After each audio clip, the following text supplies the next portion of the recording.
ಎಲ್ಲರೂ ಹಿಂಗೆ ಶಿವಣ್ಣ ಮತ್ತು ರಾಧಿಕಾ ಮೇಡಮ್ನ ಅಣ್ಣ ತಂಗಿ ಅಂತ ಒಪ್ಕೋತಾರೆ. ಇನ್ನೊಂದು ಕಡೆ ದರ್ಶನ್ ಸರ್ ಸೋನಲ್ ಮೇಡಮ್ ಅವರು ಅಷ್ಟೇ ಚೆನ್ನಾಗಿ ಕಾಣ್ತಾರೆ. ತುಂಬ ಜನ ಕೇಳ್ತಿದ್ದಾರೆ ರಕ್ಷಾಬಂಧನ ಸ್ಪೆಷಲ್ ಏನು, ರಕ್ಷಾಬಂಧನ ಬಗ್ಗೆ ಸೋನಲ್ ಮೇಡಮ್ ಏನು ಹೇಳ್ತಾರೆ ಅನ್ನೋ ಕ್ಯೂರಿಯಾಸಿಟಿ ನಮಗೆ. ಡೆಫಿನೆಟ್ಲಿ ಲಾಸ್ಟ್ ಇಯರ್ ಕೂಡ ನನಗೆ ರಾಖಿ ಕಟ್ಟೋಕ್ಕಾಗಿಲ್ಲ. ಇವಾಗ ಇನ್ನೂ ಟೈಮ್ ಇದೆ, ಓವರ್ ನೈಟ್ ಏನಾಗುತ್ತೆ ಅಂತ ಹೇಳೋಕ್ಕಾಗಲ್ಲ. ಬಟ್ ಹಾರ್ಟ್ಲಿ ಒಂದು ಚಿಕ್ಕ ಹೋಪ್ ಇದೆ ದಟ್ ದರ್ಶನ್ ಸರ್ಗೆ ನಾನು ದಿಸ್ ಟೈಮ್ ರಾಖಿ ಕಟ್ತೀನಿ ಅನ್ನೋದು. ದಿಸ್ ಟೈಮ್ ಅಂತಲ್ಲ, ಐ ಡು ನಾಟ್ ನೋ, ಬೇಗದಲ್ಲಿ ಕಟ್ತೀನಿ. ಎಲ್ಲ ಲಾಸ್ಟ್ ಇಯರ್ದು ಸೇರಿ ಈ ವರ್ಷದ ಸೇರಿ ಎಲ್ಲ ಸೇರಿ ಒಟ್ಟಿಗೆ ಕಟ್ತೀನಿ ನಾನು. ಬಟ್ ಈ ವರ್ಷವೇ ಆಚೆ ಬರಲಿ ಆ್ಯಂಡ್ ನನಗೆ ಆ ಒಂದು ರಾಖಿ ಕಟ್ಟೋದು ಒಂದು ಅವಕಾಶ ಸಿಗಲಿ ಅಂತ ಆ ದೇವರ ಹತ್ರ ಪ್ರಾರ್ಥನೆ ಮಾಡ್ತೀನಿ.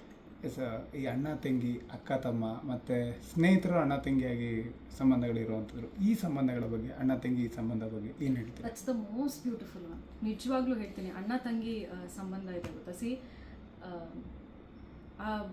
ನಿಮ್ಮ ಅಣ್ಣ ಎಷ್ಟು ಯಾರ ಜೊತೆನೂ ಕೋಪ ಮಾಡ್ಬೋದು, ಯಾರಿಗೂ ಬೈಬೋದು, ಏನಾದರೂ ಮಾಡ್ಬೋದು. ಬಟ್ ತಂಗಿ ಅಂತ ಬಂದಿದ್ದ ತಕ್ಷಣ ಅವ್ರ ಕೋಪ, ಅವ್ರ ಈಗೋ, ಅವ್ರ ಆ್ಯಟಿಟ್ಯೂಡ್ ಎಲ್ಲ ಆ್ಯಕ್ಚುಲಿ ನನಗೇ ಅದಾಗಿದೆ.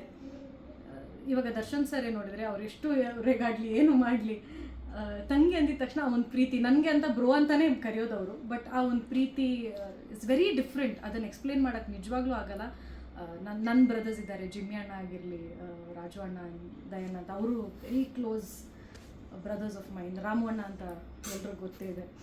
ಇವರೆಲ್ಲ ನನಗೆ ನಿಜವಾಗ್ಲೂ ಹಾರ್ಟ್ಲಿ ಪ್ರೀತಿ ಮಾಡ್ತಾರೆ. ಆ್ಯಂಡ್ ಅದೇನು ಗೊತ್ತಿಲ್ಲ, ಅವ್ರಿಗೇನು ಬೈದರೂ ತಗೋತಾರೆ, ಅದೇನು ಹೇಳೋದು ಮಾಡ್ತಾರೆ. ದಟ್ ಈಸ್ ಯಾಕೆಂದರೆ because I am their sister. ಅದು ಬೇರೆಯವ್ರು ಮಾಡಿದರೆ ಸುಮ್ಮನೆ ಇರ್ತಿದ್ರಾ?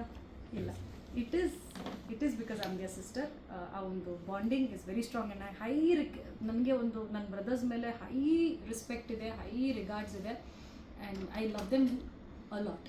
ಆ್ಯಂಡ್ ಛೋಟಾ ಡಾನ್ಗಳ ಬಗ್ಗೆ, ತೆಂಗಿರು ಛೋಟಾ ಡಾನ್ಗಳಂತ ಕರೀತಾರೆ. ತೆಂಗಿರು ಅಣ್ಣಂದಿರು ಎಲ್ಲರೂ ತೆಂಗಿನ ಛೋಟಾ ಡಾನ್ ಅಂತಲೇ ಕರೆಯೋದು. ಆ ಛೋಟಾ ಡಾನ್ಗೆ ಏನು ಟಿಪ್ಸ್ ಕೊಡ್ತೀರಾ ಈ ಸರಿ ಗಿಫ್ಟ್ ಡಿಮ್ಯಾಂಡ್ ಮಾಡೋಕ್ಕೆ?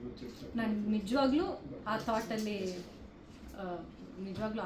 ರಾಖಿ ಕಟ್ಟೋದೇ ಇಲ್ಲ. ನನಗೆ ಅದೊಂದು ಆ ರಾಖಿ ಕಟ್ಟೋದಿದೆ ಗೊತ್ತಾ, ಗಿಫ್ಟ್ ಸೆಕೆಂಡ್ರಿ, ಬಟ್ ಆ ರಾಖಿ ಕಟ್ಟೋದೇ ಇದೆ ಗೊತ್ತಾ, ಆ ಫೀಲಿಂಗೇ ಬೇರೆ. ಅವ್ರ ಆಶೀರ್ವಾದ ತಗೊಳ್ಳೋದು, ಅವ್ರಿಗೆ ರಾಖಿ ಕಟ್ಟೋದೇ is one of the most beautiful feelings. ನನಗೆ ಒಂದು ಭಯ ಇತ್ತು, ಏನೋ ಈ ಟೈಮಲ್ಲಿ ಈ ವರ್ಷ ನನಗೆ ಆಗತ್ತಾ, ನನಗೇನಾದರೂ